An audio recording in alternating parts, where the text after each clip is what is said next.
എടാ സെം എക്സാമിൻ്റെ time table വന്ന് നിൽക്കുന്നു. എവിടെ? ഇതേ ഗ്രൂപ്പിൽ. ഇതെന്താടാ ഇത്? തിങ്കളാഴ്ച ബുധനാഴ്ച വെള്ളിയാഴ്ച വീണ്ടും തിങ്കളാഴ്ച ബുധനാഴ്ച മെയിൻ സബ്ജക്റ്റ് 5 എണ്ണം ബാക്ക് ടു ബാക്ക് ഒരു ദിവസം ഗ്യാപ്പിൽ കിടക്കണു. ഒറ്റ സബ്ജക്റ്റിനും ഗ്യാപ്പില്ലേ? ഉണ്ട്. കോൺസ്റ്റിറ്റ്യൂഷന് 5 ദിവസം ഗ്യാപ്പ് ഉണ്ട്. Typical KTU time table.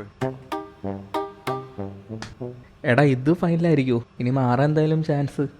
ഓ ഇനി മാറാൻ ചാൻസ് ഒന്നുമില്ലടാ. എന്തേ? എടാ ഇവിടെ ആരെങ്കിലും ഉണ്ടോ? ഒന്ന് ഇരിക്കട്ടെ. എടാ നീ ആ ഗ്രൂപ്പ് അങ്ങണ്ടല്ലേ, അവിടെ പോയി. ഇവിടെ ഞങ്ങൾക്ക് ഇരിക്കാനുള്ള സ്ഥലമില്ല. അവർ പണിയെടുക്കാൻ പറയോടാ. ഇപ്പം തന്നെ എന്നെ സ്റ്റോപ്പ് വാച്ച് എടുക്കാൻ പറ്റുക. ഇതുകൊണ്ട് കൊടുത്തിട്ട് അടുത്ത എടുക്കാൻ പറയും. അവിടെ എവിടെയെങ്കിലും ഒളിച്ചിരിയാന്നാ. ആ എടാ ഇവരെന്ത്? വിജയ് അവൻ വൈവിക്ക് പോയി. നോക്കിയാ അവിടെ ഇരിക്കുന്നു. ഓ എനിക്ക് കാണണ്ട. പാവം പിടിച്ചവൻ എന്നും വൈവ് എടുക്കും, എന്നിട്ട് 0 മാർക്ക് വിടും.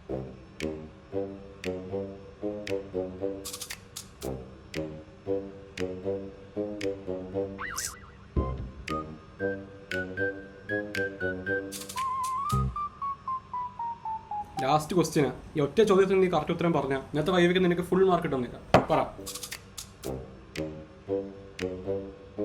സാർ ഈ സ്ലിപ്പ് പോസിറ്റീവ് ആകുമ്പോഴാണോ? സ്ലിപ്പോ? എടാ അത് ആ ഡിസ്ചാർജിന്റെ എക്സ്പെരിമെന്റ് ഉള്ളതാ. ഇതേതാ എക്സ്പെരിമെന്റ്? നിനക്ക് ഒരു ദിവസങ്ങളിൽ പഠിച്ചിട്ടൊന്നുകൂടെ? സാർ പഠിച്ചായിരുന്നു. നിനക്ക് ഇഷ്ടമുള്ളത് പഠിച്ചാൽ മതിയോ? ഇവിടെ തന്നേക്കുന്ന എക്സ്പെരിമെന്റ് പഠിക്കണം. ശരിയാ, റെക്കോർഡ് എടുക്ക്. വല്ല എഴുതിയിട്ടുണ്ടോ നോക്കട്ടെ. സാർ കഴിഞ്ഞ ആഴ്ച വരെ എല്ലാം കംപ്ലീറ്റാ.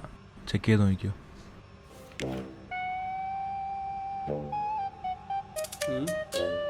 ഡേറ്റ് ഇല്ല.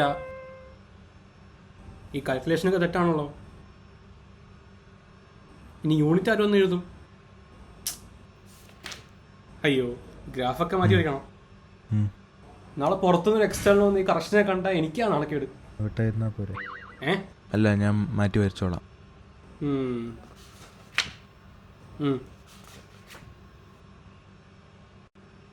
Viva 0, record 0. ഇങ്ങനെയാണ് ഇന്റർണലൊന്നും കാണത്തില്ല കേട്ടോ. പൊക്കോ.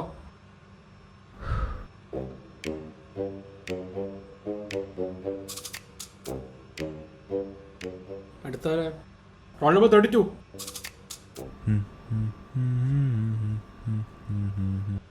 നീ എക്സ്പെരിമെന്റ് ഒക്കെ ചെയ്യാൻ തുടങ്ങിയോ? അയ്യോ എക്സ്പെരിമെന്റ്? ഞാൻ ഈ സെമ്മിൽ എത്ര സബ്ജക്റ്റ് ഉണ്ടെന്ന് എണ്ണുമായിരുന്നു. ഓ ഞാൻ പേടിച്ച്. എനിക്കറിയാം നിനക്ക് അതിനുള്ള ബുദ്ധിയൊന്നും ഇല്ല. രണ്ടും കൂടെ ഒക്കുന്നോടാ. എടാ ഇവന്മാര് പറയണ മെയിൻ സബ്ജക്റ്റ് 5 എണ്ണം ഉണ്ടെന്ന്. ഞാൻ എത്ര നോക്കിയിട്ടൊന്നും ആളെ കിട്ടണുള്ളൂ. എടാ 2 ആഴ്ച കൂടെ ഉള്ള എക്സാമിന് നീ എപ്പോഴും സബ്ജക്ട് എണ്ണിക്കൊണ്ടിരിക്കുകയാണോ? അതുകൊണ്ട് ഉണ്ടെന്ന് ടൈം ടേബിൾ വന്നിട്ടുണ്ട്. സബ്ജക്റ്റ് ഏതൊക്കെയാണെന്ന് അറിഞ്ഞാലേ പഠിക്കാൻ പറ്റൂ. നമുക്ക് എണ്ണി നോക്കാം. മാത്സ്, FM, പിന്നെ തെർമോഡൈനാമിക്സ്, മാനുഫാക്ചറിങ്. 4 ഉള്ളല്ലോ. അതാ ഞാനും പറഞ്ഞ് 4 ഉള്ളെന്ന്. അവളോട് ചോദിച്ചായിരുന്നോ? അവളാ അത് പറഞ്ഞത്. ഓ എന്നാ പിന്നെ 5 കാണൂടാ. നമുക്കറിയാത്തായിരിക്കും. അല്ല ടൈം ടേബിളിലില്ലേ? അതില് ABCD നടക്കുക. ഒറിജിനൽ വന്നിട്ടില്ല. എന്നാ എന്തോരം പെണ്ണി നോക്കാം. പിന്നെ നിന്റെ വൈബ് എങ്ങനെ ഉണ്ടായിരുന്നു? എപ്പോഴുള്ള പോലെ. ഇന്നും 0 ആണോ? എടാ എനിക്ക് ഭാവിക്ക് 1 മാർക്കെങ്കിലും കിട്ടുന്ന ദിവസം ഞാൻ നിനക്ക് എന്തേലും മേടിച്ചു തരും. നീ കാര്യമായിട്ടിരുന്ന് പഠിച്ചായിരുന്നല്ലോ. എടാ എക്സ്പെരിമെന്റ് ഞാൻ സത്യമായിട്ട് പക്കയായിട്ട് പഠിച്ചതാ. ശരി ചെല്ലു. എടാ പക്ഷെ ഇന്ന് ചെയ്യേണ്ട എല്ലായിരുന്നടാ എക്സ്പെരിമെന്റ്. അത് ശരി, അത് അവരുടെ കുറ്റമല്ലേ? പിന്നല്ലാതെ നീ പഠിക്കാത്ത ടോപ്പിക് എന്ന് വെച്ചാൽ നീ എന്ത് ചെയ്യാനാ? നീ അതൊന്നും മനസ്സിലാച്ചോണ്ടിരിക്കണ്ട. നമുക്ക് സെം എക്സാമിന് പഠിക്കാം. അന്ന് ഇയാളായിരിക്കുമല്ലേ വൈവ എടുക്കുന്നത്.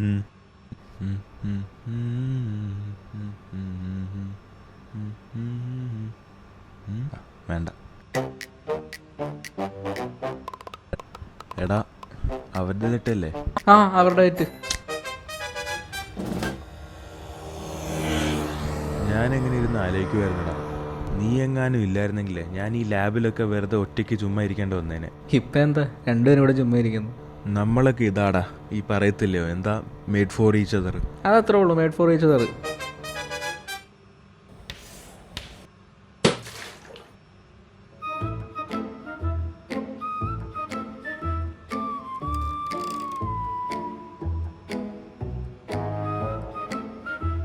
സബ്ജക്റ്റൊക്കെ നല്ല ടഫാ.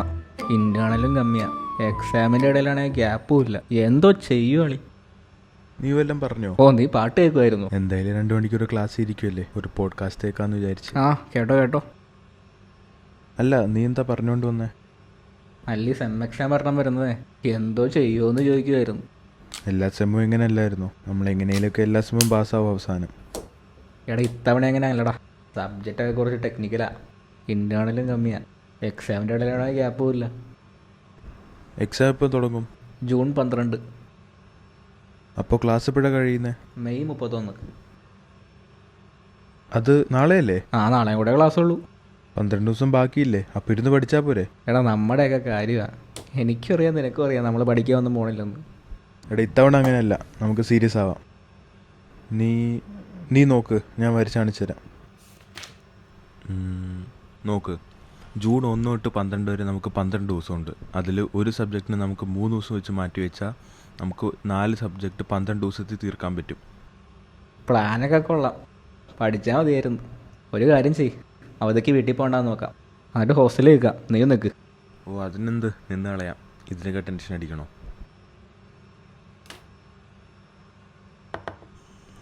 എടാ വിക്രത്തിൻ്റെ ബുക്കിംഗ് തുടങ്ങിയിട്ടുണ്ട്, ബുക്ക് ചെയ്യാൻ പോവാ, നിങ്ങളുണ്ടോ? ആടാ നീ ബുക്ക് ചെയ്തോ? ഏയ് അടങ്ങിയിരി, ഇനി പരീക്ഷ ഉണ്ട് മതി പടവൊക്കെ. എടാ എന്നാ നിങ്ങൾ ചോദിക്കും, ഇത്രയ്ക്ക് ഡെഡിക്കേഷനൊക്കെ വേണോ? എടീ എക്സാം ഒന്ന് കഴിഞ്ഞോട്ടെ, വേണേൽ നിൻ്റെ ടിക്കറ്റ് കൂടി ഞാൻ എടുത്ത് തരാം. എന്നാ അത് കഴിഞ്ഞിട്ട് പോവാം. അയ്യോ മിസ്.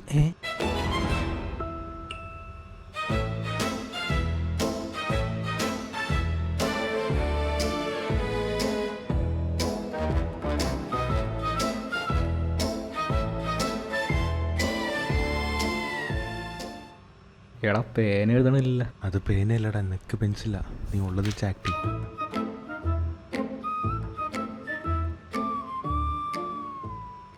ആ നോട്ടൊന്ന് കാണിച്ചേ. മിസ് എഴുതിക്കൊണ്ടിരിക്കുക. കുഴപ്പമില്ല, അത് കഴിഞ്ഞ് എഴുതിയാൽ മതി.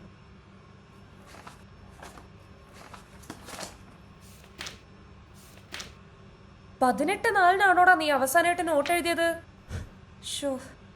നോട്ട് കൊണ്ടുവന്നിട്ടില്ല, ഇത് വേറെ ബുക്കാ. ഓ നിന്റെ നോട്ടൊന്ന് കാണിച്ചേ. എടാ നിന്നെ തന്നെ.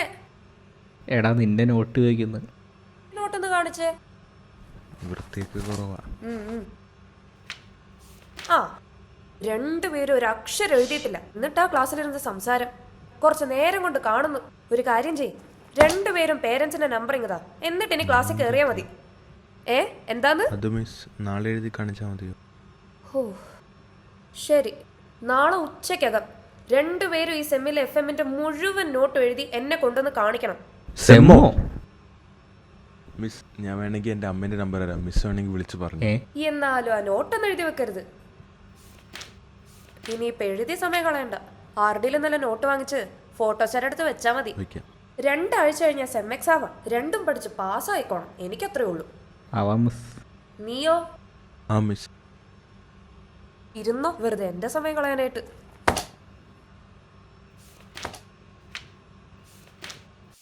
എടാ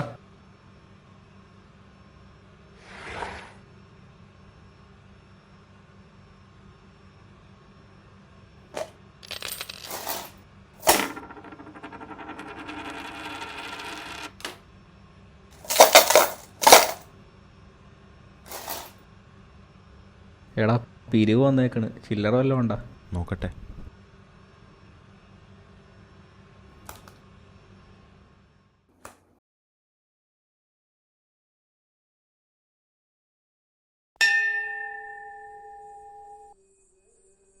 ഇതൊന്നും പിച്ചക്കാരോലും എടുക്കത്തില്ല. വേറെ ഒന്നും ഇല്ലാത്തോണ്ടല്ലേടാ. അല്ലെ തന്നെ ദൈവത്തിന് ഇതിന് നമ്മുടെ പൈസ.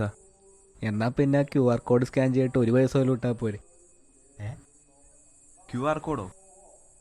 അതിന് ദൈവത്തിന് എവിടെ ബാങ്ക് അക്കൗണ്ട്? അതൊന്നും അറിഞ്ഞുകൂടാ, പക്ഷേ ഇപ്പോൾ ഓൺലൈനായിട്ടൊക്കെ പ്രാർത്ഥനയാക്കാറുണ്ട്.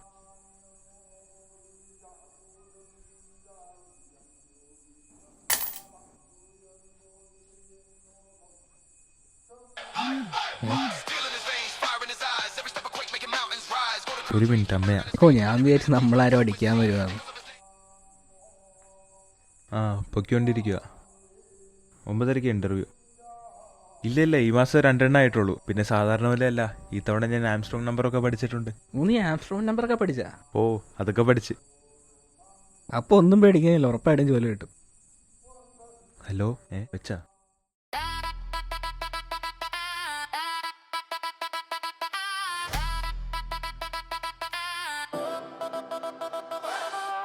Gold tip sneakers on a velvet street. Time don't walk, it's got my heartbeat. Mr. Dungham Rose, where the baseline meet. Vina hums like the air feels sweet. City lights wink, secrets they keep. But I'm wide awake, no time for sleep. Hands in the air, crew in the frame. Names etched in stars, immortal flame.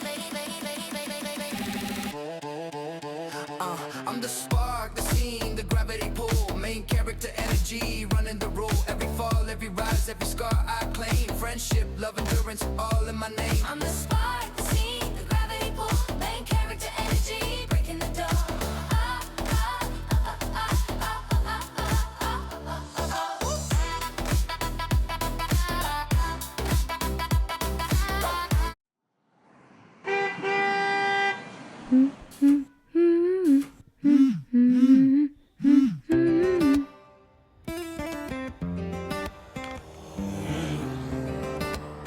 ആ പറ ചേച്ചി. ആ ഓഫീസിലാണ് ഉള്ളത്. ഇല്ല തുടങ്ങിയിട്ടില്ല, ഉടനെ തുടങ്ങും. ഇന്ന് ഉച്ചവരെ കാണും, മാക്സിമം ഒരു 12 മണി. ഇന്ന് ഇൻ്റർവ്യൂ ഉള്ളതുകൊണ്ടാ. ഞാനിന്ന് ശരിക്കും ലീവ് എടുക്കാമെന്ന് ഓർത്തതാ. ഇൻ്റർവ്യൂ ആയിപ്പോയില്ലേ. എൻ്റെ കൂടെയുള്ള കുട്ടിയാണെങ്കിൽ നാട്ടിലും പോയേക്കുക. പനി മൊത്തത്തിലൊന്ന് കുറഞ്ഞിട്ടുണ്ട്, പക്ഷെ നല്ല തലവേദന ഉണ്ട്. ഇതൊന്ന് തീർത്തിട്ട് പോയാൽ മതിയെന്നേ ഉള്ളൂ.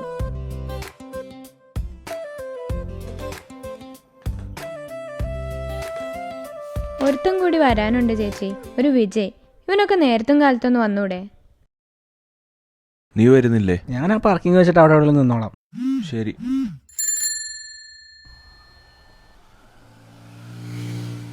എടാ എന്താ സ്കൂളിൽ പഠിച്ച പെണ്ണ്. അത് നല്ലതല്ലേ? എടാ സ്കൂൾ കഴിഞ്ഞ് മിണ്ടിയിട്ടേ ഇല്ല.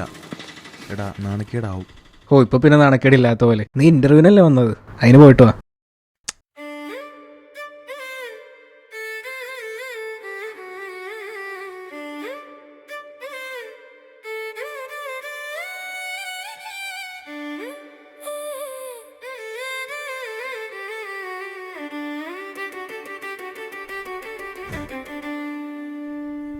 അല്ലെങ്കിൽ പോവല്ലേ?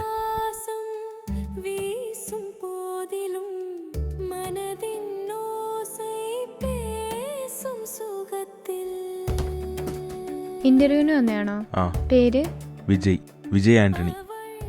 വിജയ്. എടാ നീയാ? അല്ല, വേറെ ആളാ. എനിക്ക് ആദ്യമേ തോന്നിയായിരുന്നു. സുഖമൊക്കെ ആണോ നിനക്ക്? ഓ, നിനക്കോ? ഓ ഇങ്ങനെയൊക്കെ. ഇവിടെ ഒന്ന് സൈൻ ചെയ്യണേ. പുല്ല്, ഫ്രണ്ട് ശരിക്കും കൊള്ളാം. ഞാൻ വിചാരിച്ച്. നീ വരുന്നില്ല എന്ന് പറഞ്ഞിട്ട്? ഭയങ്കര വെയിലടാ, അവിടെ നിൽക്കാൻ പറ്റുന്നില്ല. ഓ ഇതെന്റെ ഫ്രണ്ടാ അരവിന്ദ്. ഇന്റർവ്യൂ ഉണ്ടോ? എനിക്ക് സ്വന്തമായിട്ട് ജോലിയൊക്കെ ഉണ്ട്. ഈ ഇന്റർവ്യൂ തുടങ്ങാറായോ? ഒരു 10 മിനിറ്റ് തുടങ്ങും. നിങ്ങളൊരു മാസം എത്ര ഇന്റർവ്യൂ ഒക്കെ എടുക്കും? ഡേയ് ചുമ്മാ ഇരിയടേ. അല്ലെങ്കിൽ ഇന്നത്തെ ഇന്റർവ്യൂ അപ്പോൾ തീരുമെന്നെങ്കിലും പറ. 12:30 ഒരു പടം ബുക്ക് ചെയ്തിട്ടുണ്ടായി. 12:30 എന്തായാലും തീരും. നീ എന്താ ചെയ്യുന്നത്? ഒന്നും ചെയ്യാത്തോണ്ടല്ലേ ഇവിടെ നിൽക്കുന്നേ. ഈ ഒരു ഇന്റർവ്യൂവിന് എത്ര പേരൊക്കെ വരും? ഒരു 10-15 പേരൊക്കെ വരും. ഇന്ന് മൊത്തം 10 പേരുണ്ട്. അതിൽ എത്ര പേർക്ക് ജോലി കിട്ടും? ഇന്നത്തെ മൊത്തം 4 ഓപ്പണിംഗാ ഉള്ളത്. ആ 4 സീറ്റിന് വേണ്ടിയാ 10 പേരടിക്കുന്നത്. Tight competition ആണല്ലോടാ. ശരിക്കും നല്ല ടൈറ്റ് കോമ്പറ്റീഷനാ. ഓണറുടെ ഫ്രണ്ടിന്റെ മോനും അവന്റെ ഫ്രണ്ടും വരുന്നുണ്ട് ഇന്റർവ്യൂവിന്. അവർക്ക് എന്തായാലും ജോലി കിട്ടും. പിന്നെ ഒരു സീറ്റ് പെണ്ണുങ്ങൾക്ക് വേണ്ടി റിസർവ് ചെയ്ത് വെച്ചേക്കുക. പിന്നെ ആകെ ഒരു സീറ്റേ ഉള്ളൂ. അതിനാ ഈ കോമ്പറ്റീഷൻ. നിനക്കെന്താ അസുഖമുള്ളേ? പഴയ വാട്സപ്പ് ഗ്രൂപ്പിലൊന്നും കണ്ടില്ലല്ലോ. തലവേദനയാടാ, കൊല്ലോ നീ? തലവേദനയാണോ? തലവേദന മാറ്റാൻ എൻ്റെ കയ്യിൽ പുതിയ ടെക്നിക്കുണ്ട്. മാറ്. ഈ മുടി അഴിച്ചിടണം, എന്നാലേ തലവേദന ഊർന്നിറങ്ങി പോകത്തുള്ളൂ. അവരിലൊന്നും തന്നെ എടുത്തോ. എന്ത് ചെയ്യാൻ പോവാ?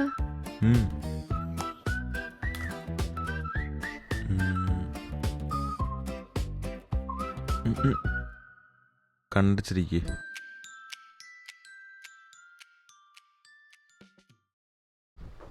ഇനി ഇത് കേട്ട് നോക്ക്.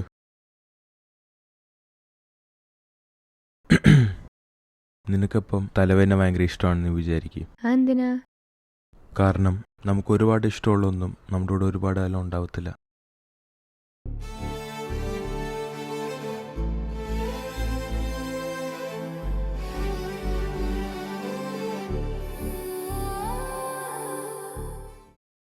ഇനി പതുക്കെ ഒന്ന് കണ്ണുറന്ന് നോക്കിയേ.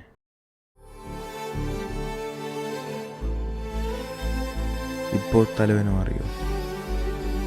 അറിയില്ല. അങ്ങനെ പെട്ടെന്ന് മാറത്തില്ല, ടൈം എടുക്കും. ഞാൻ പോയിട്ട് വരുമ്പോൾ എന്തായാലും മാറും. നീ ഇൻ്റർവ്യൂവിനാ വന്നത്.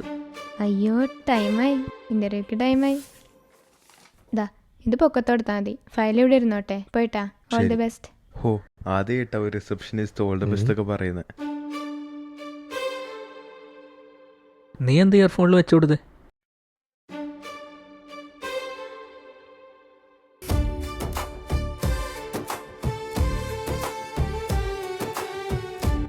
അത് കേട്ടാ തലവേന മാറും.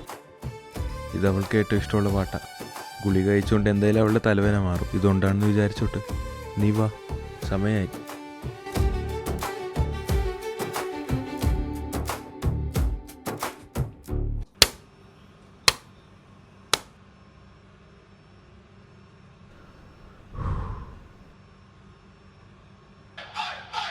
അയ്യോ സോറി.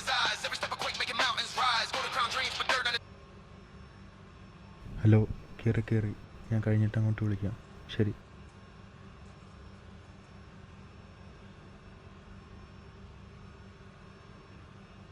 ഈ ഇൻ്റർവ്യൂ തുടങ്ങാറായോ? ആരോ വരാനുണ്ടെന്ന് തോന്നുന്നു. ഒരു 5 minute തുടങ്ങുമായിരിക്കും. So guys, we will be starting in a while. Just before we start, please seat yourselves in the order I call your names out.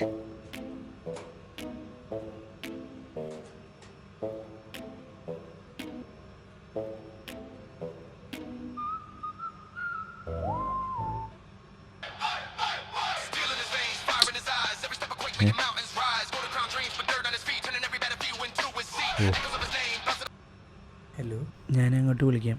ഇത് കഴിയുമ്പോൾ ഒരു 12:30 ആവും. ഓക്കെ. ഇത് Sivaji the boss theme song. തലൈവർ ഫാനായിരുന്നോ? കൊടുകൈ. ഈ ബാബ കാല തില്ലുമുള്ളൊക്കെ ഇഷ്ടമാണോ? അതൊക്കെയല്ലേ ഒറിജിനൽ തലൈവർ പടം. എന്നാ കൊടുകൈ ഒറിജിനൽ തലൈവർ ഫാനാണെന്ന് നോക്കിയതാ. എന്തിനും കണ്ട് ഫാനായ ആദ്യമായിട്ട് തിയേറ്ററിൽ പോയി കണ്ട പടം ശിവാജി ദ ബോസ്. ഓ ഞാനതല്ലേ റിംഗ് ടോൺ ആയിട്ട് വെച്ചേക്കുന്നത്. 3 പ്രാവശ്യമായി തിയേറ്ററിൽ പോയി കണ്ടത്. എൻ്റെ അച്ഛൻ രജനികാന്തിൻ്റെ വലിയ ഫാനായിരുന്നു. ഞാനും അങ്ങനെയാണ് ഫാനായത്. പിന്നെ അച്ഛൻ KSRTCയിലെ കണ്ടക്ടറായിരുന്നു. സൂപ്പർ സ്റ്റാറും പണ്ട് കണ്ടക്ടറായിരുന്നല്ലോ. ഓ, അങ്ങനെയാണോ ബ്രോയും ഫാനായ? അതും ഒരു കാരണം. തിരുവനന്തപുരമാണ് ഞങ്ങളുടെ സ്ഥലം. തിരുവനന്തപുരം എന്ന് പറഞ്ഞു കഴിഞ്ഞാൽ രജനികാന്തിൻ്റെ ഫോർട്ട് ആണല്ലോ. ഓ, അവിടെ രജനികാന്താണോ ടോപ്പ്? അങ്ങനെ ചോദിച്ചാൽ 90s തിരുവനന്തപുരത്ത് ജനിച്ച ഒരാൾ ഡിഫാൾട്ടായിട്ട് രജനികാന്തിൻ്റെയോ മോഹൻലാലിൻ്റെയോ ഫാനായിരിക്കും. ഓ, അതാണ് തിരുവനന്തപുരം. അവരുടെ ആ സമയത്ത് ഏത് പടം ഇറങ്ങിയാലും 100 ദിവസം ഉറപ്പായിട്ട് ഓടിയിരിക്കും. അതായിരുന്നു അവരുടെ റേഞ്ച്. അന്ന് ഞാൻ തന്നെ ശിവാജി കാണാൻ പോയപ്പോൾ ഒരക്ഷരം കേൾക്കാൻ പറ്റിയില്ല. അതുപോലെ ഓഡിയൻസിൻ്റെ ബഹളമായിരുന്നു. ഈ ശിവാജിയെ ചെറുപ്പത്തിൽ ഫാൻ ബോയ് ആക്കി കളഞ്ഞ പടമാണ് അത്. സീൻ ബൈ സീൻ എനിക്ക് കാണാതെ അറിയായിരുന്നു. ആ ഓർബിറ്റ് അടിക്കുന്നതും കോയിൻ ടോസ് ചെയ്യുന്നതും. പിന്നെ ഒരു സീനില്ലേ, ഇങ്ങനെ വെടിവെക്കുമ്പോൾ ആ തോക്ക് കറങ്ങി പോയി വെടിവെച്ചിട്ട് തിരിച്ചു വരും. അതൊക്കെ മെന്റൽ മാസ്. പിന്നെ ലാസ്റ്റ് MGR ആയി വരുന്നതും. എൻ്റെ ഒരു ഒപ്പീനിയനിൽ ശിവാജിയാണ് ഇന്ത്യയിലെ ബെസ്റ്റ് കൊമേഴ്ഷ്യൽ എൻ്റെ പടം. അച്ഛൻ പണ്ടത്തെ OG പടങ്ങളുടെ ആളായിരുന്നു. ഭാഷ, പടയപ്പ, അണ്ണാമലയൊക്കെ. അച്ഛൻ്റെ ജയിലർക്ക് ഇഷ്ടപ്പെട്ടില്ലേ? അച്ഛനിപ്പോൾ ഇല്ല. ഞാനൊരു 8ാം ക്ലാസ്സിൽ പഠിക്കുമ്പോൾ അച്ഛൻ മരിച്ചുപോയി. അതുവരെ എല്ലാ പടത്തിനും വരുമായിരുന്നു. ശിവാജിയാണ് ഞാൻ അച്ഛൻ്റെ കൂടെ ആദ്യമായി തിയേറ്ററിൽ പോയി കണ്ട പടം. കാലയാണ് ഞാൻ അച്ഛനില്ലാതെ ആദ്യമായിട്ട് കണ്ട പടം. അന്ന് ഈ കണ്ണൊക്കെ നിറഞ്ഞിട്ടേ ഞാൻ പകുതിക്ക് വെച്ചങ്ങ് ഇറങ്ങിപ്പോന്നു. പിന്നെ പതുക്കെ ഓക്കെ. പിന്നെ ഞാൻ പഠിച്ചതൊക്കെ കന്യാകുമാരിയിലായിരുന്നു. അവിടെ പിന്നൊക്കെ ഫാൻസ് ആയിരുന്നല്ലോ. ബ്രോ എവിടെയാണ് പഠിച്ചേ? ഞാനിവിടെ ഗവൺമെൻറ് കോളേജിൽ. ഓ, അപ്പം നല്ല പ്ലേസ്മെൻ്റ് ഒക്കെ ഉണ്ടാവുമല്ലോ. ആ, പ്ലേസ്മെൻ്റ് ഒക്കെ വരും. ഞാൻ പഠിച്ച കോളേജിലൊക്കെ പിന്നെ സർട്ടിഫിക്കറ്റ് കിട്ടുന്നത് തന്നെ വലിയ കാര്യം. ജോലിയൊക്കെ പിന്നെ അപ്പന. ഈ പ്ലേസ്മെൻ്റ് ഒന്നും കിട്ടിയില്ലെങ്കിൽ വലിയ പാടല്ലേ? അതെന്താ കിട്ടിയില്ലേ? എവിടെ 10 സപ്ലൈ ഉള്ളവൻ എങ്ങനെ ജോലി കിട്ടാനാ? അത്ര സപ്ലൈയോ? ഓ, ആ കഥയൊക്കെ പറഞ്ഞ ബ്രോ ഇരുന്ന് കരഞ്ഞു. ആ, കുഴപ്പമില്ല. എന്തായാലും ഇത്രയൊക്കെ ആയില്ലേ, അതുകൂടെ പറഞ്ഞു. അത് ഞാൻ പറയാം. ഒരു S3 വരെ കുഴപ്പമില്ലായിരുന്നു, ഫുൾ പാസ്സായിരുന്നു. പക്ഷേ S4 സെം എക്സാം ആയിരുന്നു ഗെയിം ചേഞ്ചർ. നമുക്കൊരു 12 ദിവസം അവധി കിട്ടി. പക്ഷെ നമ്മളല്ലേ പഠിക്കുമോ? തലേ ദിവസമല്ലേ പഠിക്കത്തുള്ളൂ. നമ്മുടെ നേച്ചർ അങ്ങനെ ആയിപ്പോയി.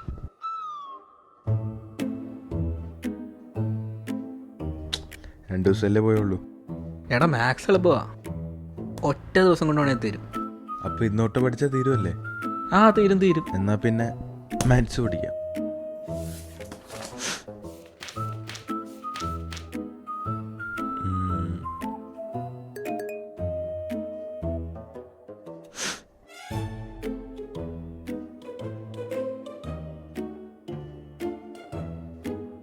എടാ വിക്രം ഫുള്ള് പോസിറ്റീവ് റെസ്പോൺസ്, കമലാസിന്റെ കംബാക്ക് എന്നൊക്കെയാ പറയുന്നത്. എടാ ചുമ്മാ ഇരിയടാ, ഇതുകൊണ്ട് ഞാൻ രാവിലെ തൊട്ട് ഫോൺ ഓഫാക്കി വെച്ചേ, അല്ലെ പഠിത്തം നിർത്തി പടത്തിന് വേണ്ടി വരും. എടാ 1 ഹിറ്റാടാ തിയേറ്റർ മസ്വാസിനൊക്കെ പറയുന്നു. എടാ അത്ര ഹിറ്റാണെങ്കിൽ പരീക്ഷ ഒരു തിയേറ്ററിൽ കാണൂലേ പടം, അപ്പോൾ പോയ പോരെ. എടാ ഒരു തവണ തിയേറ്ററിൽ കൂടെ ഒന്ന് റൗണ്ട് അടിച്ചിട്ട് അല്ലേ പിന്നെ വേണ്ട, ടിക്കറ്റ് എല്ലാം ബുക്ക് ആയി കാണും.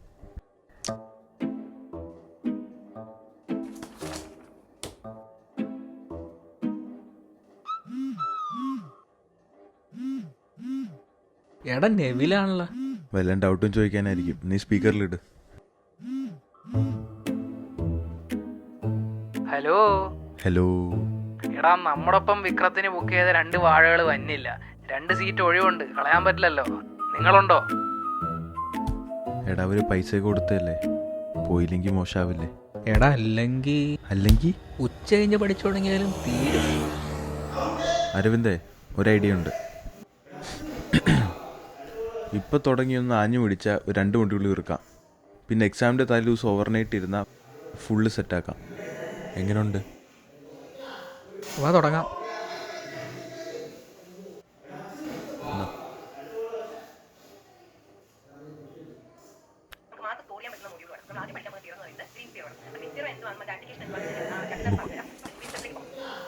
മോഡ്യൂൾ 2 സ്റ്റാർട്ട് ചെയ്യുവാണ്. മോഡ്യൂൾ 2 പേര് എന്ന് പറഞ്ഞാൽ വെക്ടർ ഇന്റഗ്രൽ തിയറംസ് ആണ്. നമ്മൾ കഴിഞ്ഞ മോഡ്യൂളിൽ വെക്ടർ തന്നെയാണ് പഠിച്ചതല്ലേ, അത് പക്ഷേ വെക്ടർ ഡിഫറൻഷ്യൽ ആണ്, ഇന്റഗ്രേഷൻ. അപ്പോൾ കഴിഞ്ഞ മോഡ്യൂൾ ഇന്റഗ്രേഷൻ പക്ഷേ വെക്ടർ ഇന്റഗ്രൽ തിയറംസ് ചോദിച്ചാൽ നമുക്ക് ഈ ചാപ്റ്ററിനകത്ത് മെയിൻ ആയിട്ട് 3 theorem, stock theorem, close divergence theorem, 3 theorem പഠിക്കാനുണ്ട്. ആ തിയറും അതിന്റെ ആപ്ലിക്കേഷനും ഒക്കെയാണ് ഈ ഒരു ചാപ്റ്റർ നമ്മൾ പഠിക്കുന്നത്. 5 മോഡ്യൂളാണ്. കഴിഞ്ഞ മോഡ്യൂൾ ഒരുപാട് വീഡിയോ. എടാ ഇത് മറ്റേ ഫസ്റ്റ് ഇയറിലെ പിള്ളേർ കോറിഡോറിൽ ക്രിക്കറ്റ് കളിച്ചുകൊണ്ടിരിക്കുക, നീ പോയി പറഞ്ഞേ. നീ വരയ്ക്കാൻ അങ്ങോട്ട്.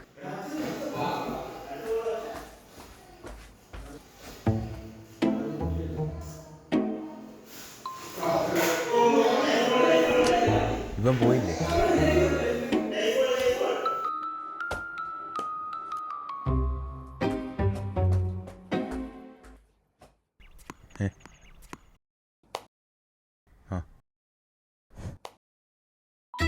എടാ അത് 6 ആടാ, അത് 6 ആ.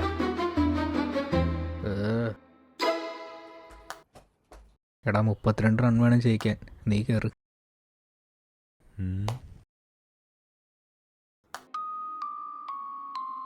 എത്ര ഓവർ ബാക്കിയുണ്ട്? 2 ഓവർ. ടൈറ്റാണ്, നോക്കാം നമുക്ക്.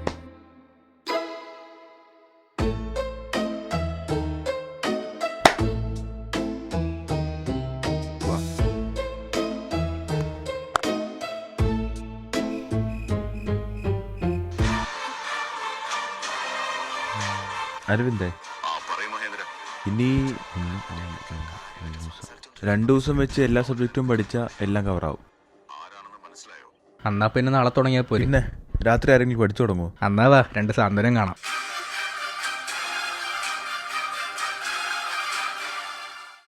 അങ്ങനെ 4-ാം തീയതി 5-ാം തീയതി 6-ാം തീയതി എല്ലാം പോയി. അപ്പൊ 7-ാം തീയതി പഠിച്ചോ? എവിടുന്ന്, നമുക്ക് ലാസ്റ്റ് ഡേയിലേ പഠിക്കാൻ പറ്റൂ. ഇപ്പോൾ 1 ദിവസം കൊണ്ടൊക്കെ തീരുമോ? അത് നമ്മൾ എങ്ങനെയും പഠിച്ച് പാസ്സാവും. അപ്പോൾ സപ്ലി ഉണ്ടെന്ന് പറഞ്ഞതോ? അതാണ് ഇനി വരുന്ന സീൻ.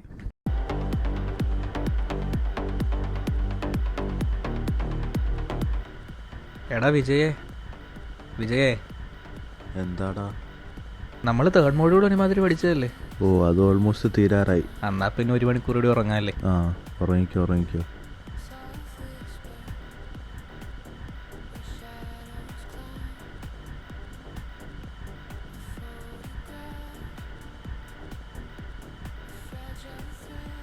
എടാ 5th മോഡ്യൂളെല്ലാം പഠിക്കണ്ടേ? എടാ 5th മോഡ്യൂളിലൊരു ഡെറിവേഷൻ ഉണ്ട്, അത് പഠിച്ചാൽ 14 മാർക്ക് ഉറപ്പാ. ടെസ്റ്റ് എല്ലാം വരുമോ? ഇല്ലില്ല, അതങ്ങനെ വയ്ക്കത്തുള്ളൂ. അപ്പോൾ അത് പഠിക്കണോ? എഴുതിയാൽ പോരെ പേപ്പറിൽ? ഓ ആകെ മതി. എന്നാൽ പിന്നെ 1 മണിക്കൂറും കൂടെ ഉറങ്ങാമല്ലേ? ആ ഉറങ്ങാം. അങ്ങനെ ഒരു 9:30 ആയപ്പോൾ എക്സാം തുടങ്ങി. ഒരു 10 മണിയായപ്പോൾ എനിക്ക് വയറ്റിന് എന്തൊക്കെയോ ഒരു പ്രശ്നം പോലെ. അത് പിന്നെ ഞാൻ എങ്ങനെയൊക്കെ നോക്കിയിട്ടും ഒരു 10:15 അപ്പുറത്ത് എനിക്ക് പിടിച്ചിരിക്കാൻ പറ്റിയില്ല. ഞാൻ പിന്നെ പെട്ടെന്ന് എന്തൊക്കെയോ എല്ലാം എഴുതി കൊടുത്തിട്ട് ഞാൻ ബാത്റൂമിലേക്ക് പോയി. ബാത്റൂമിൽ പോയി നോക്കിയപ്പോൾ ഹോസ്റ്റലിലുള്ള എല്ലാവരും അവിടെ നിൽക്കുന്നത്. അപ്പോൾ പിന്നെ മെസ്സ് പണിയെന്നാന്ന് നമുക്ക് മനസ്സിലായി. ഓ അത് കഴിഞ്ഞ് ഒരു പ്രശ്നം ഉണ്ടായിരുന്നു. എൻ്റെ ഒരു ബിറ്റ് ഉണ്ടായിരുന്നു. ആ ബിറ്റ് എഴുതിയാൽ ഞാൻ എക്സാം പാസ്സായതിന്. അങ്ങനെ ആദ്യത്തെ സപ്ലൈ അടിച്ചു. പക്ഷേ അതെൻ്റെ കുറ്റമല്ലല്ലോ, അത് ആർക്കായാലും സംഭവിച്ചു പോകത്തില്ലേ. അപ്പോൾ ബാക്കിയൊക്കെയോ? ഇത് എഴുതാൻ പോയപ്പോൾ S5 3 സപ്ലൈ അടിച്ച്, അതെഴുതാൻ പോയപ്പം S6 4 സപ്ലൈ അടിച്ച്. പിന്നെ ഞാൻ അങ്ങോട്ട് എണ്ണാൻ പോയില്ല. ഓ, അപ്പോൾ ആ കൂട്ടുകാരൻ്റെ കാര്യമോ? അവൻ S6 വാഷ് ഔട്ടായി പോയി. പിന്നെ ഇത്ര സപ്ലൈ ഉള്ളതുകൊണ്ട് പ്ലേസ്മെൻ്റ് ഒന്നും അറ്റൻഡ് ചെയ്യാൻ പറ്റില്ല. വേറെ ഇൻട്രസ്റ്റ് വല്ലതും? അങ്ങനെ ഇൻട്രസ്റ്റ് ഒന്നുമില്ല. ആദ്യം ഞാൻ ഒരു ഷോർട്ട് ഫിലിം എടുത്ത്, അത് പൊട്ടിത്തെറിച്ച് പോയി.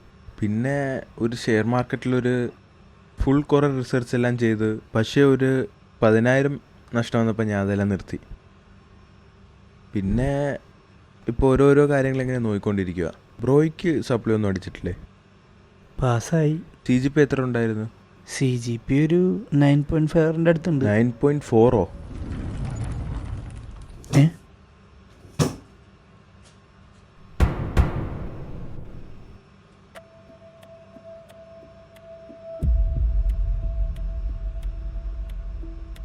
അയ്യോ, ചോദിക്കാൻ വിട്ടുപോയി. പേരെന്താ? വിജയ്. ഞാൻ വിക്രം.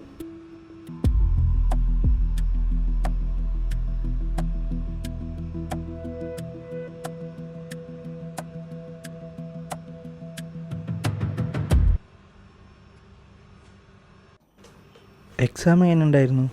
എളുപ്പമായിരുന്നെന്ന് തോന്നുന്നു. തോന്നുന്നാ? അല്ല, എനിക്ക് സാധാരണ അങ്ങനെ ഉണ്ടാവാറില്ല, അതാ. ബ്രോയ്ക്ക് എങ്ങനെ ഉണ്ടായിരുന്നു? എനിക്കിച്ചിരി ടഫായിരുന്നു. 9.5 CGP ഉള്ള നിങ്ങൾക്ക് ടഫാണെങ്കിൽ എനിക്ക് ഈസി ആവും. CGPയും ഇതായിട്ട് വലിയ ബന്ധമൊന്നുമില്ല. പിന്നെ എൻ്റെ CGPA 9.5 അല്ല, 9.4. ഈ CGP ഒന്നും ചുമ്മാ കിട്ടത്തില്ലല്ലോ. അതെ, ചുമ്മാ കിട്ടത്തില്ല. അത് പിന്നെ ഇടയ്ക്ക് കുറച്ച് കഷ്ടപ്പെടണം. ഇതെങ്ങനെയാണ് പഠിക്കാൻ പറ്റുന്നത്? നമ്മൾ പഠിക്കുന്ന എന്തിനാ? ജോലി മേടിക്കാൻ. നമ്മൾ ജോലി എന്തിനു ചെയ്യുന്നത്? പൈസ ഉണ്ടാക്കാൻ. അപ്പം നേരെ അങ്ങ് പൈസ ഉണ്ടാക്കിയാൽ പോരെ? ഈ ഒറ്റ ഡൗട്ടാണ് എനിക്ക് ഇതുവരെ പഠിക്കാനുള്ള മോട്ടിവേഷൻ കിട്ടാത്തത്. ജീവിതത്തിൽ എല്ലാത്തിനും ഒരു ഡ്രൈവിംഗ് ഫോഴ്സ് വേണം നമുക്ക്. അതെനിക്ക് ചെറുപ്പം തൊട്ടേ ഇല്ല. ബ്രോയ്ക്ക് എവിടുന്നാ ഈ ഫോഴ്സ് വന്നത്? 10ാം ക്ലാസ് വരെ എനിക്ക് ഇതേ മെൻറ്റാലിറ്റി ആയിരുന്നു. 10ാം ക്ലാസ്സിലാണ് എനിക്ക് ആ മാറ്റം സംഭവിച്ചത്. ഓ, 10 പഠിക്കുമ്പോഴായിരുന്നു അച്ഛൻ? അതല്ല, ഞാൻ 8 പഠിക്കുമ്പോഴാണ് അച്ഛൻ മരിക്കുന്നത്. അതെങ്ങനെയാണെന്ന് വെച്ചാൽ, ഒരു ദിവസം രാത്രി എനിക്ക് മാത്സൊക്കെ പറഞ്ഞു തന്നിട്ട് കിടന്നതാണ്. പിറ്റേ ദിവസം എഴുന്നേറ്റ് കഴിഞ്ഞപ്പോൾ അച്ഛനൊരു ചെറിയ നെഞ്ചുവേദന. അപ്പോൾ അച്ഛനും അമ്മയും കൂടി ഹോസ്പിറ്റലിൽ പോയി, ഞങ്ങൾ ക്ലാസ്സിലും പോയി. പക്ഷെ ഞങ്ങൾ തിരിച്ചു വന്നപ്പോൾ എന്താ കാണുന്നതെന്ന് വെച്ച് കഴിഞ്ഞാൽ, വീട് നിറച്ച ആൾക്കാർ.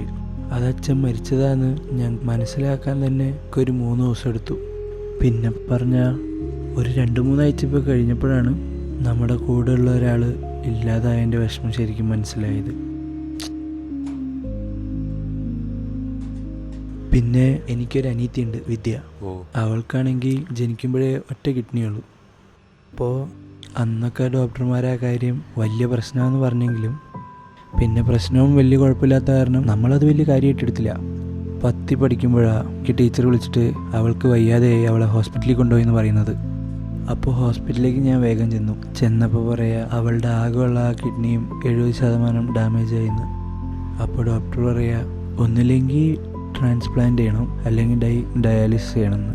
അച്ഛൻ പണ്ടത്തെ കമ്മ്യൂണിസ്റ്റ് ആയിരുന്നു, അതുകൊണ്ട് അമ്പലത്തിൽ പോകുന്ന ശീലമൊന്നും നമുക്കില്ല.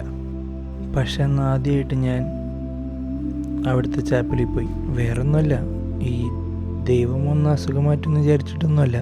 അമ്മ വന്ന് എൻ്റെ അടുത്ത് നിന്ന് കരയുമ്പോൾ ഞാൻ വേറെ ആരുടെ അടുത്ത് പോയി നിന്ന് കരയും.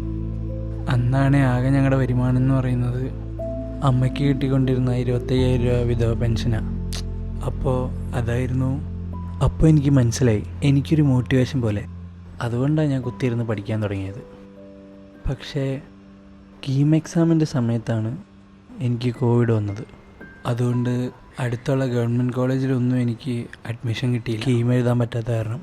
പിന്നെ ഞാൻ നോക്കിയപ്പോൾ വേറെ ഓപ്ഷനില്ല. കന്യാകുമാരിയിൽ പോയി വന്ന് പഠിക്കാൻ തീരുമാനിച്ചു. അവിടെ പഠിച്ചപ്പോൾ നന്നായിട്ട് പഠിച്ച കാരണം ഒരു 15 LPA ബോംബെയിലൊരു കമ്പനിയിൽ ജോലി കിട്ടി. പക്ഷേ വേറെ നിവൃത്തിയില്ല, സാമ്പത്തിക പ്രശ്നമല്ലേ, എന്തായാലും പോയേ പറ്റൂ. എന്നിട്ട് പനിയത്തേക്ക് എങ്ങനെയുണ്ട്? ഇനി 1 മാസത്തിനുള്ളിൽ ഡയാലിസിസ് തുടങ്ങണമെന്നാണ് ഡോക്ടർ പറയുന്നത്. പക്ഷെ ഇപ്പോഴത്തെ അവളുടെ ഹെൽത്ത് വെച്ച് ഒരു 100-150 ഡയാലിസിസ് ആകെ ചെയ്യാൻ പറ്റത്തുള്ളൂ. എനിക്ക് അറിഞ്ഞൂടാ, ട്രാൻസ്പ്ലാന്റ് ഒക്കെ ചെയ്യാൻ പറ്റില്ലേ? പറ്റും, പക്ഷേ ഒരു കിഡ്നി ട്രാൻസ്പ്ലാന്റിനെ പറ്റി ആലോചിച്ച് നോക്കിയിട്ടുണ്ട്. പൈസ നമുക്ക് എങ്ങനെയെങ്കിലും മാനേജ് ചെയ്യുന്നൊക്കെ, അതല്ല ഇവിടുത്തെ പ്രശ്നം. ഒരു വില്ലിങ് ആയിട്ടുള്ള ഒരു ഡോണറെ കിട്ടണം, അതാണ് പ്രശ്നം. അപ്പോൾ ഈ ഇൻ്റർവ്യൂ എന്തിനാ? ഇനി ഒരു 6 മാസം കൂടെ സമയമുള്ളൂ എന്നാണ് ഡോക്ടർ പറയുന്നത്. പക്ഷേ അനീതിയെ ബോംബെയിലേക്ക് കൊണ്ടുപോകാന്ന് വെച്ചാൽ അവളുടെ ഹെൽത്ത് വെച്ച് ആ ട്രാവലൊന്നും പറ്റത്തില്ല. അപ്പോൾ പിന്നെ ഞാൻ നോക്കുമ്പോൾ അവിടുത്തെ ജോലി റിസൈൻ ചെയ്തങ്ങ് വന്നു. ഇവിടെ എറണാകുളത്താണ് അവളെ ഡോക്ടറെ കാണിക്കുന്നത്. അതാവുമ്പോൾ അവളുടെ കൂടെ നിൽക്കാമല്ലോ. അപ്പോൾ ഇവിടെ ഒരു മോശമില്ലാത്തൊരു ജോലി ഇങ്ങനെ നോക്കി വന്നുകൊണ്ടിരിക്കുക. ഇപ്പോൾ കുറച്ച് ഇൻ്റർവ്യൂ ഒക്കെ പോയി നോക്കി, പക്ഷെ ഇതുവരെ ഒന്നും ആയിട്ടില്ല. പക്ഷെ ഞങ്ങൾക്ക് ടൈം ഇച്ചിരി കുറവാണ്, അതാ.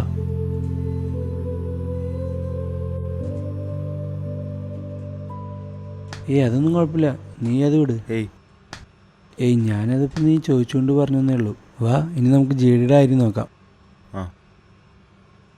ഈ ബാക്കിലൊക്കെ ക്രൈറ്റീരിയകളില്ലാത്ത കമ്പനിയൊന്നും വന്നില്ലേ പ്ലേസ്മെൻറ്റിന്? അതൊക്കെ കുറവാ. ഒന്നും വന്നില്ലേ? ഒരു ചാൻസ് കിട്ടി. അതിന് ക്രൈറ്റീരിയ വേണ്ട, CGPA വേണ്ട, ഒന്നും വേണ്ട. ലാസ്റ്റ് ചാൻസ് ആയിരുന്നു. അത് ഓൺലൈനായിട്ടായിരുന്നു. അതുകൊണ്ട് ഞാൻ വീട്ടിൽ പോയി നെറ്റ് വേണ്ടാന്ന് വിചാരിച്ച് ഹോസ്റ്റലിൽ തന്നെ നിന്ന് ചെയ്തു. 11 തൊട്ട് 12 മണി വരെ ആയിരുന്നു എൻ്റെ എക്സാം. ഒരു 11:10 ആയപ്പോൾ കറണ്ട് അങ്ങ് പോയി. പിന്നെ അത് വന്നത് 1 മണിക്കാണ്.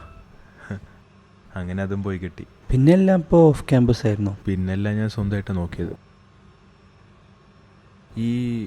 ഞാൻ ഈ ആപ്റ്റിറ്റ്യൂഡും ടെക്നിക്കലും റിട്ടേണും എല്ലാം എങ്ങനെയൊക്കെ തീർക്കും. പക്ഷേ ഈ ഗ്രൂപ്പ് ഡിസ്കഷൻ വരുമ്പോഴാണ് എനിക്ക് ഈ ആൾക്കാരെന്ത് വിചാരിക്കും, അത് ഭയങ്കര ബുദ്ധിമുട്ടാണ്. അവരെന്ത് വിചാരിക്കാനാ? ശരിയാണ്, എന്നാലും ഒരിതില്ലേ. നീ കേക്ക്, ഞാൻ പറയാം. ഞാൻ പറഞ്ഞുതരാം ടെക്നിക്ക്. GDക്ക് അവർ മെയിനായിട്ട് നോക്കുന്നത് നമ്മുടെ മെൻറ്റാലിറ്റിയും നമ്മുടെ പോസ്ചറൊക്കെ ആയിരിക്കും. അവർ നമുക്കൊരു ടോപ്പിക്ക് തരും. നമുക്ക് ആ ടോപ്പിക്ക് ചിലപ്പോൾ അറിയാതിരിക്കാം. അത് നിനക്കറിയാമെങ്കിൽ കോൺഫിഡൻ്റ് ആയിട്ടിരിക്കുക. അത് നിനക്കറിയില്ലെങ്കിലും നീ കോൺഫിഡൻ്റ് ആയിട്ട് തന്നെ ഇരിക്കുക. അറിയില്ല എന്ന് കാണിക്കരുത്. മാക്സിമം നമ്മൾ കോൺഫിഡൻ്റ് ആയിട്ട് പ്രസൻറ്റ് ചെയ്യുക. നമ്മൾ എത്ര കോൺഫിഡൻ്റ് ആയിട്ട് പ്രസൻറ്റ് ചെയ്യുന്നോ നമുക്ക് കിട്ടാനുള്ള ചാൻസ് അത്രയും കൂടും. അത്രയേ ഉള്ളൂ, വേറെ പ്രശ്നമൊന്നുമില്ല. പറയുമ്പോൾ നല്ല സുഖമുണ്ട്.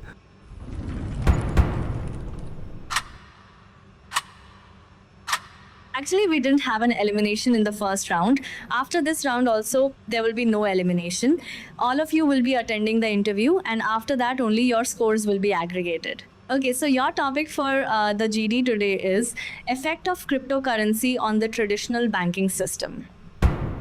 Emergence of vote of cryptocurrency is a valid topic in the present situation as they are growing in the financial fields. It too really challenges the traditional banking systems, even though there are growing opportunities. Since my fellow candidate concluded by pointing out the opportunities and challenges caused by the cryptocurrency on the traditional banking system, it opens up opportunities for including people who are not included in the normal banking system. It's also cheap and fast. It also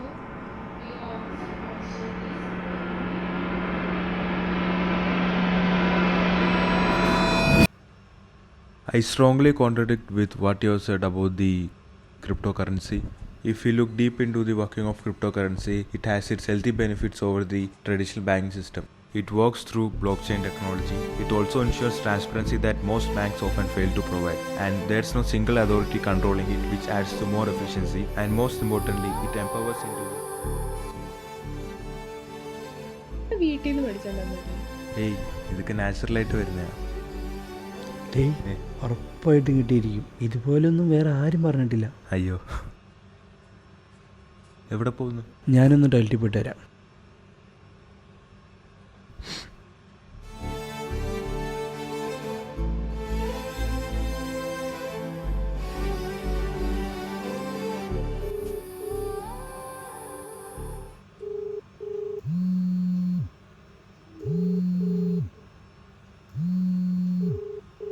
താങ്കൾ വിളിക്കുന്ന വ്യക്തി ഇപ്പോൾ കോളുകൾ സ്വീകരിക്കുന്നില്ല. ദയവായി അല്പസമയത്തിന്.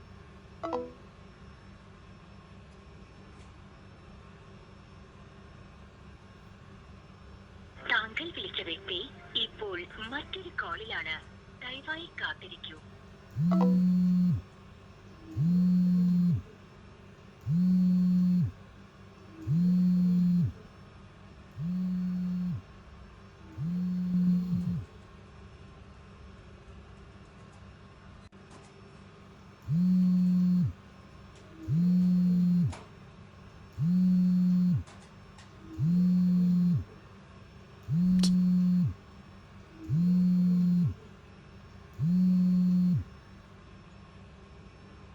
Hello. Hello ചേട്ടാ, interview കഴിഞ്ഞോ? അമ്മ ചോദിച്ചു ഞാൻ- വൈകിട്ട് ഇങ്ങോട്ട് വരുമോ അതോ നാളെ ഉള്ളോന്ന്. ഹലോ ചേട്ടാ, കേൾക്കുന്നില്ലേ? ഹലോ.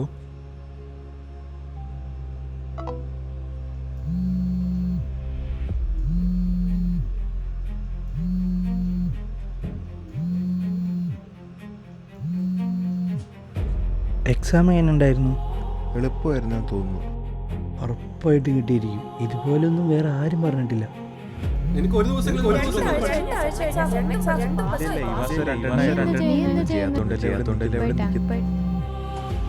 6 മാസം കൂടെ സമയമുള്ളൂ എന്നാണ് ഡോക്ടർ പറയുന്നത്. അവിടുത്തെ ജോലി റിസൈൻ ചെയ്തെങ്ങ് പോകും. പക്ഷെ ഇതുവരെ ഒന്നും ആയിട്ടില്ല. ഞങ്ങൾക്ക് ടൈം ഇച്ചിരി കുറവാണ്. അതാ ടൈറ്റ് കോമ്പറ്റീഷൻ ആണോ? ശരിക്കും നല്ല ഡേറ്റ്. പിന്നെ ആകെ ഒരു സീറ്റേ ഉള്ളൂ.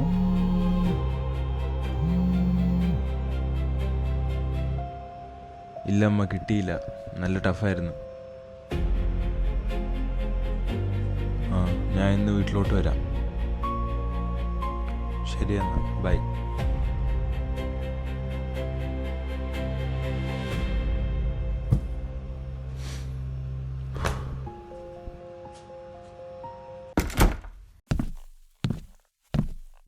അരവിന്ദേ, ഓ വാ. ഇത്ര പെട്ടെന്ന് കഴിഞ്ഞാ? എങ്ങനെ ഉണ്ട്? ഹോപ്പുണ്ടോ? അടുത്ത തവണ നോക്കാടാ. എടാ, നമ്മളിത് ആദ്യമായിട്ടൊന്നുമല്ല. ഇത് പോയി അടുത്ത് നോക്കാം. വാ, പടത്തിന് പോണ്ടേ?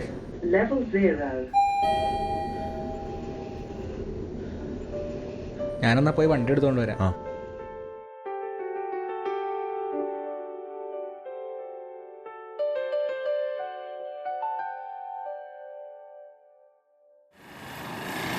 എടാ പോയാലോ?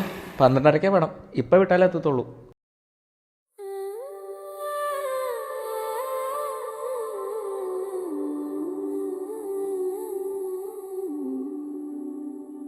Vijay, you can go in next. Vijay? Is Vijay here? Then Vikram, you can go in next.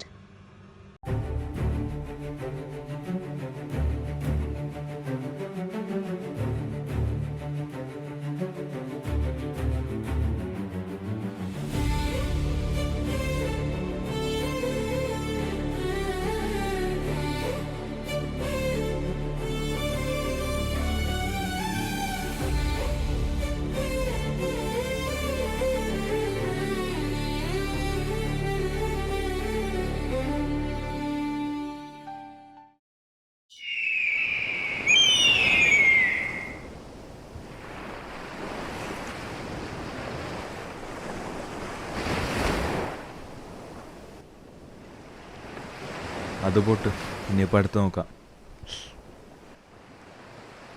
ഇനി 25-ാം തീയതി ഒരെണ്ണമുണ്ട്. അതുകൂടെ ആയില്ലേ നമുക്കിനി സർക്കാർ ജോലി വല്ലതും നോക്കാം. അതെന്താ, അച്ഛൻ മന്ത്രിയാണേലും ഇനി സർക്കാർ ജോലി കിട്ടത്തുള്ളൂ? അല്ലേലും ഈ 1-2 ജോലി മാത്രമല്ലല്ലോ ഈ ലോകത്തുള്ളേ. ഒന്നുമില്ല, ഞാൻ സിനിമയിൽ പോയി അഭിനയിക്കും. ഞാൻ നാളെ വന്നിട്ട് ബാക്കി പറയാം. ശരിയെന്നാ.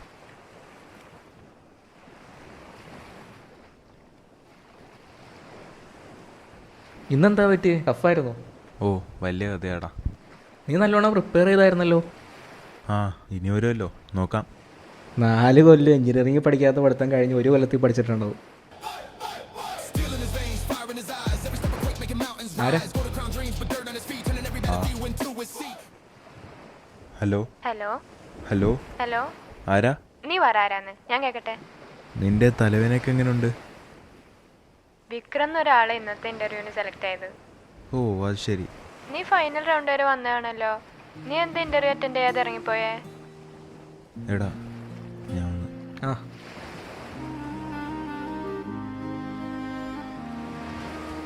എടാ ലഡു എടുത്ത് വണ്ടിയൊക്കെ എടുത്ത് കേട്ടല്ല. ലഡു എപ്പോഴായിരുന്നു? നീ ഒന്നും പറയണ്ട. അടുത്ത മാസം 12-ാം തീയതി നമ്മുടെ കമ്പനിയിൽ ഒരു ഡ്രൈവ് വെച്ചിട്ടുണ്ട്.